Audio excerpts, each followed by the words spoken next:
तहरीक इंसाफ के रहनुमा फैसल वाडा ने प्रेस कॉन्फ्रेंस की। कहा कि अरशद शरीफ को पाकिस्तान में कोई खतरा नहीं था, साजिश के तहत डराकर मुल्क से बाहर भिजवाया गया।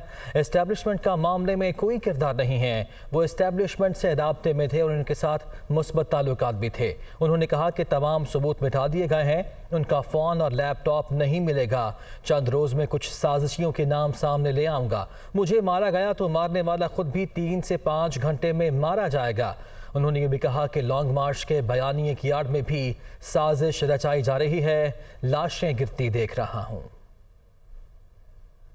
अरशद शरीफ का कत्ल हुआ है जिसकी साजिश पाकिस्तान में हुई है। कोई एविडेंस, कोई मोबाइल, कोई लैपटॉप नहीं मिलेगा, शवाहिद मिटा दिए गए हैं। अरशद शरीफ मेरे हिसाब से गाड़ी के अंदर से मारा गया है या बहुत क्लोज रेंज से मारा गया है। मैंने वीडियो भी बनाई है, नाम भी दे दिए हैं। अगर मुझे कुछ हुआ और मैं मर गया तो वो शख्सियात जो इस साजिश का हिस्सा है वो भी 3 घंटे के अंदर उसी तरह मारे जाएंगे। अरशद शरीफ को साजिशियों ने डराया, बताया, मजबूर किया और उसको यहां से निकाल दिया गया। तो कहा गया कि किसी स्टैब्लिशमेंट ने या किसी नामालूम इदारे ने दुबई से निकलवाने के लिए उसके ऊपर प्रेशर डाला और दुबई हुकूमत ने उसको निकाल दिया। यह भी बिल्कुल बेबुनियाद और झूठी बात है। जितने दिन का वीजा था उतने दिन वो दुबई में रहा। फिर उस शख्स ने जिस पे वो भरोसा कर रहा था, जो ये मंसूबाबंदी कर रहा था, जो ये साजिश कर रहा था, जिसको कह कह के थक गया हूं, मैं मर गया हूं, आस्तीनों के सांपों के बारे में बता चुका हूं, अपने चेयरमैन एक्स वजीर आज़म इमरान खान साहब को बता चुका हूं कि ये जो साजिश रचाई जा रही है उस साजिश के ताने बाने और साजिश की जो बेनिफिट्स हैं वो और मकासद कुछ और हैं। इमरान खान साहब जो मार्च पुरअमन करने जा रहे हैं, मुझे इस मार्च के अंदर खून ही खून, मौत ही मौत और जनाजे ही जनाजे नजर आ रहे हैं। अपनी आखिरी वक्त तक कोशिश करूंगा कि ये लाशों का और खून का खेल इस मुल्क में बंद हो। इसके पसे पर्दा वो मंसूबा बंदी वाले लोग हैं, वो साजिशी लोग हैं जो मुल्क को तोड़ना चाहते हैं। अरशद शरीफ स्टैब्लिशमेंट से राब्ते में था, आने को तैयार था। अरशद शरीफ के ऊपर कोई ऐसा इशू नहीं था। आखिरी दिनों तक मैं अरशद शरीफ के साथ राब्ते में था। ये जो पूरी कहानी है, इस कहानी के मकासद अभी पूरे हासिल नहीं हुए हैं। इसके मकासद में हम जो एक जायज़ मार्च करने की, पुरअमन की बात कर रहे हैं जो मुअज़्ज़म मुमालिक में होता है, लेकिन उस मार्च के नैरेटिव की आड़ में जो एक्चुअल साजिश रचाई गई है, इसके प्लेयर्स पाकिस्तान के अंदर मौजूद हैं और पाकिस्तान से इंटरनेशनली कनेक्टेड है और कोई खतरा उसको किसी किस्म का यहां से नहीं था। यहां की इस्टेब्लिशमेंट जिसका हम रोज नारा देते हैं और बात करते हैं, उसका अरशद शरीफ के साथ एक पॉजिटिव ताल्लुक था। वो राब्ते में थे और मैं उस राब्तों के हिस्सों का हिस्सा भी हूं। ये काम वो कर सकता है जिसका बेनिफिट जिसको मिलना है। इस पूरे केस के अंदर ना इस्टेब्लिशमेंट का रोल है उसको कत्ल करवाने में, ये बड़ा क्लियर है। इसमें रोल जिसका है वो आइंदा आने वाले दिनों में आपको पता चल जाएगा। मैं वो सारे नाम सालों में और महीनों में नहीं लूंगा, दिनों में लूंगा। तहरीक इंसाफ के अंदर कुछ लोग हैं जो उस साजिशी बयानिए को मानते हैं, लेकिन वो तहरीक इंसाफ का बयानिया और साजिश नहीं है। मुतनाज़ा बयान देने पर तहरीक इंसाफ ने फैसल वाडा की पार्टी रुकनीत मुअत्तल कर दी है। पार्टी रहनुमाओं ने भी कड़ी तनकीद का निशाना बनाया है। सदर PTI हसन अली ज़ैदी ने फैसल वाडा को शोकॉज नोटिस भेज दिया। 2 रोज़ में अपने बयान पर वजाहत मांग ली है। शोकॉज नोटिस के मुताबिक पार्टी पॉलिसी के खिलाफ बयान पर फैसल वाडा की रुकनीत मुअत्तल की गई है। तसल्ली बख्श वजाहत न मिलने पर पार्टी रुकनीत ख़त्म कर दी जाएगी। असद उमर ने भी कहा है कि फैसल वाडा का बयान पार्टी पॉलिसी और नज़रियात की नुमाइंदगी नहीं करता।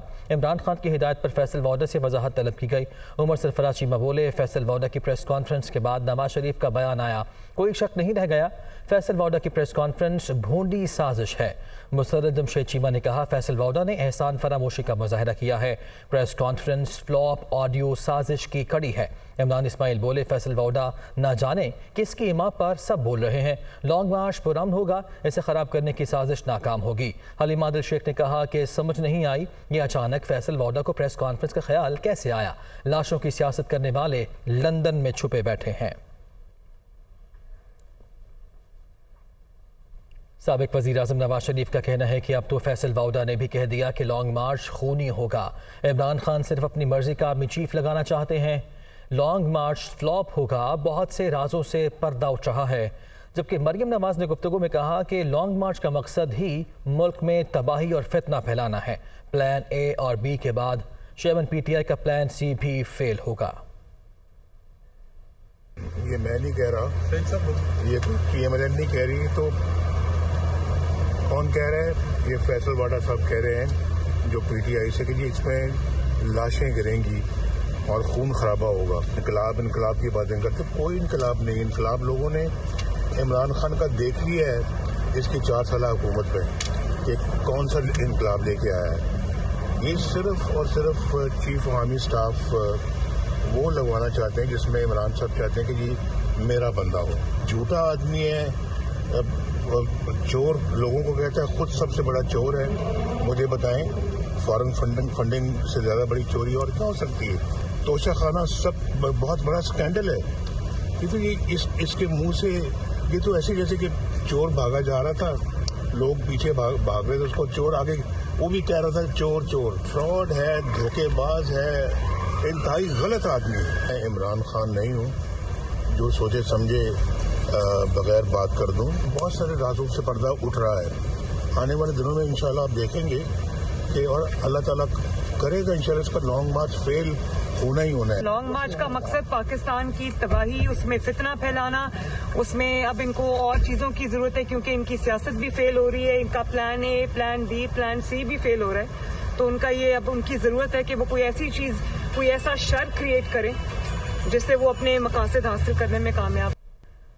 सिंध के सूबाई वज़ीर सईद गनी ने मीडिया से गुफ्तगू करते हुए कहा है कि फैसल वाउदा इमरान खान का करीब तरीन आदमी है। अगर उसने कोई बात की है तो उसे गैर संजीदगी से नहीं लेना चाहिए। फैसल वाउदा के पास कुछ न कुछ इन्फॉर्मेशन ज़रूर है जो आने वाले दिनों में सामने आ जाएगी। इस वक्त इमरान खान से बड़ा कोई मुल्क दुश्मन नहीं है। जो शख्स मुल्क के इदारों को नुकसान पहुँचाना चाहता है, मुल्क की मईशत को नुकसान पहुँचाना चाहता है। इमरान खान ने अरशद शरीफ साहब के उस कत्ल के वाक़े को मुतनाज़ा बनाया और जो आपको याद होगा जब पहले भी वो लॉन्ग मार्च कर रहा था तो हम सभी कह रहे थे कि इमरान खान लाशों की इंतज़ार में है, लाशें ढूंढ रहा है वो। और बदकिस्मती से इस वक्त उसने अरशद शरीफ साहब की जवाज़ बनाकर लॉन्ग मार्च का ऐलान किया है कि अरशद शरीफ को इमरान ख़ुद कहता है कि मैंने कहा मुल्क से चले जाओ, तो इमरान खान के पास वो क्या इन्फॉर्मेशन थी जो उसने किसी से शेयर नहीं की। अरशद शरीफ को बाहर भेजा, किसके थ्रू भेजा, दुबई में किसके पास था, वीज़ा किसने लगवाया था, कीनिया का मशवरा जाने का किसने दिया, किसके पास रहा, और अभी तक बहुत सारी चीज़ें शायद सामने आने की ज़रूरत है। और इमरान खान उस एक फैमिली के साथ जो जुल्म हुआ है, उनके बच्चों के साथ जो जुल्म हुआ है, उसको अपने सियासी मफादात के लिए इस्तेमाल करना चाहता है। लेकिन फैसल वाउदा जो है वो इमरान खान का एक करीब तरीन आदमी है। अगर उसने कुछ इशारों कनाइयों में बात की है तो हमें उसको लाइटली नहीं लेना चाहिए। मैं ये समझता हूँ कि कोई ना कोई इन्फॉर्मेशन उनके पास ज़रूर है जिसका शायद आने वाले दिनों में आपके सामने चीज़ें आ जाएंगी। तहरीक इंसाफ के रहनुमा खुर्रम शेरजवान ने फैसल वाउदा को निशाने पर रख लिया। इंसाफ हाउस कराची में न्यूज़ कॉन्फ्रेंस करते हुए कहा कि फैसल वाउदा की बातें करोड़ों की और दुकान पकौड़ों की है। इमरान खान के बगैर फैसल वाउदा की कोई हैसियत नहीं। फैसल वाउदा की प्रेस कॉन्फ्रेंस पार्टी लाइन के मुताबिक नहीं थी। फैसल वाउदा की न्यूज़ कॉन्फ्रेंस से लगा कि वो कीनिया के वज़ीर दाखिला हैं। फैसल वाउदा आप खुद कौन हैं, आपको जानता कौन था? आज की जो पूरी स्क्रिप्टेड प्रेस कॉन्फ्रेंस जो थी उसका नाम हमने रखा है लेजेंड्स ऑफ फैसल वाउदा, जो कि आज बॉक्स ऑफिस में अपने पहले शो के अंदर ही फेल हो गई। सो आज ये साबित हो गया कि फैसल वाउदा जो है वो किसी न किसी की इमा के ऊपर बैठकर प्रेस कॉन्फ्रेंस कर रहा था। इस पार्टी में किसी शख्स को ये इजाज़त नहीं है कि वो किसी और की इमा के ऊपर और किसी और की दुकान लाकर लगाएगा और वो सजाएगा।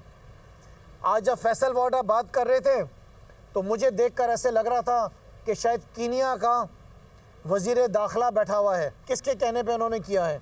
हम सब बहुत अच्छे तरीके से जानते हैं कि किन दोस्तों के कहने के ऊपर ये पार्टी के अंदर अपना किरदार अदा करते रहे।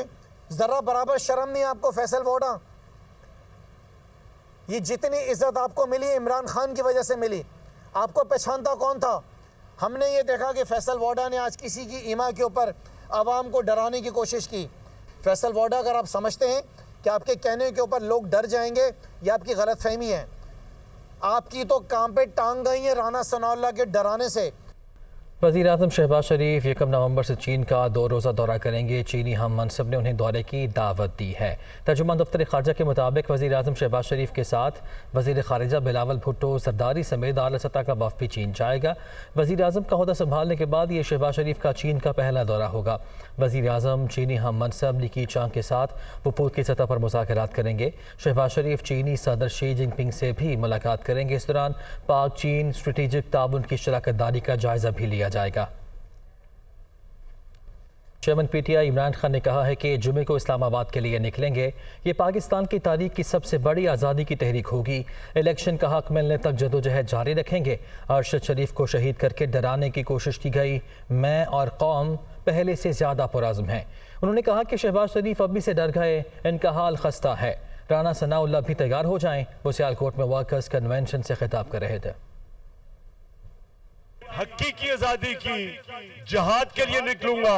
ये ना कोई कुर्सी की जंग है, ना ये कोई सियासत हो रही है। जुमे को मैं निकलूंगा लाहौर से, या तो मैं सियालकोट से होता हुआ जाऊंगा या सियालकोट मुझे मिलने आएगा। इतवार तक फैसला हो जाएगा, सबको पता चल जाएगा। ये पाकिस्तान की तारीख की सबसे बड़ी आजादी की तहरीक होगी। हम तब तक जद्दोजहद करते रहेंगे जब तक मेरी कौम को वो हक नहीं मिलेगा इलेक्शन के जरिए अमेरिका के गुलामों को, चोरों को हम कभी इस मुल्क पे मुसल्लत नहीं होने देंगे। जो भी ये कर लो, अरशद शरीफ को जो शहीद किया, ये ना समझो कि कौम डरी है। आज कौम और इमरान खान पहले से भी ज्यादा पुरज़्म है। तुम्हारा मुकाबला करेंगे। जैसे ही मैं इस्लामाबाद पहुंचूंगा तो इंशाल्लाह सारा पाकिस्तान से काफिले आएंगे। शहबाज शरीफ, तुम तो वैसे ही बड़ा डरते हो, तुम्हारा तो मुझे अभी लग रहा है कि हाल खस्ता है। और दूसरा, ये जो तुम्हारा कातिल इंटीरियर मिनिस्टर राना सनाउल्लाह, तुम भी तैयार हो जाओ। सब देखेंगे कि इस मुल्क की तारीख का सबसे बड़ा अवाम का समुंदर इंशाल्लाह इस्लामाबाद पहुंचेगा और हकीकी आजादी लेके आए। इस्लामाबाद पुलिस के आईजी अकबर नासिर खान के खिलाफ एंटी करप्शन पंजाब ने मुकदमा दर्ज कर लिया है। हुकाम के मुताबिक बदनुमानी के इल्जामात पर आईजी इस्लामाबाद को 2 बार तलब किया गया, लेकिन वो पेश नहीं हुए। तर्जुमान एंटी करप्शन के मुताबिक अकबर नासिर खान पर ठेका देने के लिए दस्तावेजात में जालसाजी से रद्दोबदल करने का इल्ज़ाम है, जिससे सरकारी ख़जाने को 3.5 करोड़ रुपए का नुकसान पहुंचा। तर्जुमान के मुताबिक आईजी इस्लामाबाद जैसे ही पंजाब में दाखिल होंगे, उन्हें फौरी तौर पर गिरफ्तार कर लिया जाएगा।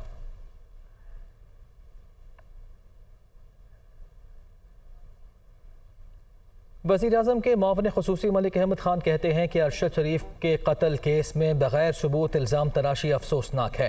इमरान खान ने किस कहने पर अरशद शरीफ को मुल्क से बाहर जाने का कहा। कुछ लोग अक़वाम मुत्तहिदा और स्कॉटलैंड यार्ड की बातें कर रहे हैं। लवाहिकीन जहाँ से भी तहकीकात कराना चाहें, कोई एतराज़ नहीं। हुकूमत खुद तहकीकात चाहती है। वो न्यूज़ कॉन्फ्रेंस कर रहे थे। मुख्तलिफ सवालात उठ रहे थे। इमरान खान ने खुद कहा कि मैंने उनसे कहा कि आप पाकिस्तान में चले जाएं। इमरान की वो इन्फॉर्मेशन कहाँ से आई? DGISPR का ये कहना कि इसका बेनिफिशरी कौन होगा, तो ये 2 बड़ी इंपॉर्टेंट पोजीशंस हैं। अब इनकी तफ्तीश बहुत ज़रूरी है। गवर्नमेंट ये चाहती है कि ये एसरटेन हो, ये हकाइक सामने आए। तो कत्ल के मुकदमों में जब तक आपके पास ठोस सबूत ना हो, कोई यूनाइटेड नेशंस की मैंने बात सुनी, तो स्कॉटलैंड यार्ड की को बात कर रहा है, तो जिस तफ्तीशी एजेंसी से आप तफ्तीश करवाना चाहते हैं, अगर उनकी फैमिली ये समझती है और उनका ये सारा मामला इस तरह से है तो किसी को कोई ऑब्जेक्शन नहीं है, जिसकी मर्जी आप बात करें। ये जो बिला जवाज अपने मजमूम सियासी मकासद के लिए कौमी सलामती के अदारों की मुतल्लिका एजेंसीज को में लाइन करें, यार फॉर गुडनेस सेक, ये there has to be a method to this madness. UAE से किन हालात में गए, वो कौन लोग थे जिन्होंने जाकर उनसे बात की, were they the officials of the UAE government, ये भी बात देखने की है। और फिर वो कहाँ गए कीनिया, किसकी वो गाड़ी थी जिसके अंदर वो सफर कर रहे थे। These are all questions we need answers for. वज़ीर ख़ज़ाना इसहाक़ डार और अदविया साज़ कंपनीज़ के दरमियान पैरासिटामोल की नई कीमतों पर इत्तफाक हो गया है। वज़ारत ख़ज़ाना के एलामे के मुताबिक मुलाकात में पैरासिटामोल गोली की कीमत कम करने जबकि पैरासिटामोल एक्स्ट्रा और सीरप महंगा करने पर इत्तफाक हुआ है। पैरासिटामोल की आम गोली ₹2.35 और एक्स्ट्रा की कीमत ₹2.75 में फ़रोख्त करने की मंजूरी दी गई है। पैरासिटामोल सिरप की कीमत ₹117.60 मुकर्रर करने पर इत्तफाक हुआ है। मौसम में तब्दीली आ रही है, रात के वक्त सर्दी में इजाफा हो गया है, ताहम मैदानी इलाकों में दिन के औकात में बदस्तूर मौसम गर्म है। महकमा मौसमियात के मुताबिक आइंदा 24 घंटों के दौरान बेशतर मैदानी इलाकों में दिन के दौरान मौसम गर्म और खुश्क, जबकि शिमाली इलाकों में सुबह और रात के औकात में सर्द रहेगा। बालाई खैबर पख्तूनख्वा और गिलगित बल्तिस्तान में तेज़ हवा और गरज चमक के साथ हल्की बारिश का इम्कान है। गुज़श्ता 24 घंटे का मौसम मुल्क के बेशतर इलाकों में खुश्क, जबकि शिमाली इलाकों में सर्द रहा। सबसे कम दर्जा हरारत लेह में -5, स्कर्दू में 0, पुलवामा, बारामूला और कालाम में 1, अनंतनाग में 2 डिग्री सेंटीग्रेड रिकॉर्ड किया गया।